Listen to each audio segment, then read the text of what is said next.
વડોદરા શહેરમાં 10 દિવસ સુધી ભક્તિભાવ અને આસ્થાભેર મા દશામાની સેવા પૂજા કર્યા બાદ મોડી રાત્રે ગોરવા વિસ્તારમાં બનાવવામાં આવેલ કૃત્રિમ તળાવ ખાતે દશામાની પ્રતિમાનું વિસર્જન કરવામાં આવ્યું હતું. માઈ ભક્તોએ ઢોલ નગારાના તાલ સાથે ભક્તિભાવપૂર્વક માતાજીની પ્રતિમાનું વિસર્જન કરી દશામાના વ્રત ઉત્સવની પૂર્ણાહુતિ કરી હતી. વિસર્જનને લઈને વડોદરા મહાનગરપાલિકા અને પોલીસ તંત્ર દ્વારા સ્થળ ઉપર જરૂરી વ્યવસ્થા કરવામાં આવી હતી. પૂરતી લાઇટિંગ, પોલીસ બંદોબસ્ત તેમજ ઉચ્ચ અધિકારીઓની હાજરી વચ્ચે વિસર્જન પ્રક્રિયા હાથ ધરાઈ હતી. તળાવ ખાતે કોઈ અનિચ્છનીય બનાવ ન બને તે માટે પોલીસ અને મહાનગરપાલિકાની ટીમો સજ્જ રહી હતી.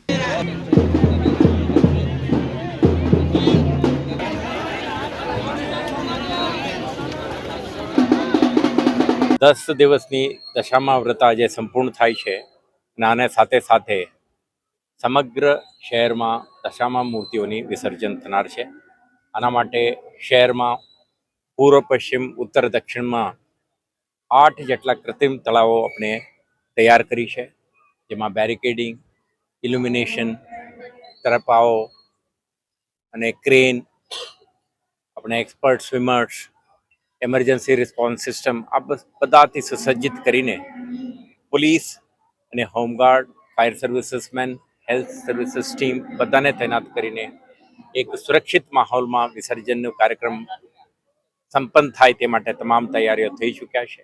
વડોદરા શહેર પોલીસ તરફથી વરિષ્ઠ અધિકારીઓ, 2000થી વધારે પોલીસ અધિકારી કર્મચારીઓ, સાથે સાથે હોમગાર્ડના માનદ તત્વો તૈનાત રહેશે.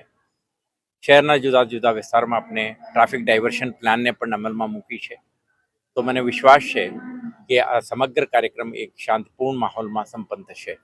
શહેરવાસીને પણ આપણે અપીલ છે કે જાહેરનામાના પાલન કરો, બિનજરૂરી વાહન લઈને પ્રતિબંધિત વિસ્તારમાં પ્રવેશ કરવાની પ્રયાસ ન કરો, અને સાથે સાથે જ્યારે વિસર્જન માટે તમે નીકળો છો ત્યારે બાળકો, મહિલાઓ, વરિષ્ઠ નાગરિકો, દિવ્યાંગો સુરક્ષાના પણ ખ્યાલ રાખે અને મોડી રાત્રિ સુધી ચાલનારા કાર્યક્રમ વખતે દરેક નાગરિક સતર્ક બનીને તંત્ર સાથે સાથ સહકાર આપીને આ કાર્યક્રમમાં જોડાય, જેથી કરીને શ્રદ્ધા, ભક્તિ સાથે સાથે સુરક્ષાના મંત્ર પણ યાદ રાખે. તો હું માનું છું કે આ કાર્યક્રમ શાંતિપૂર્ણ રીતે સંપન્ન થશે.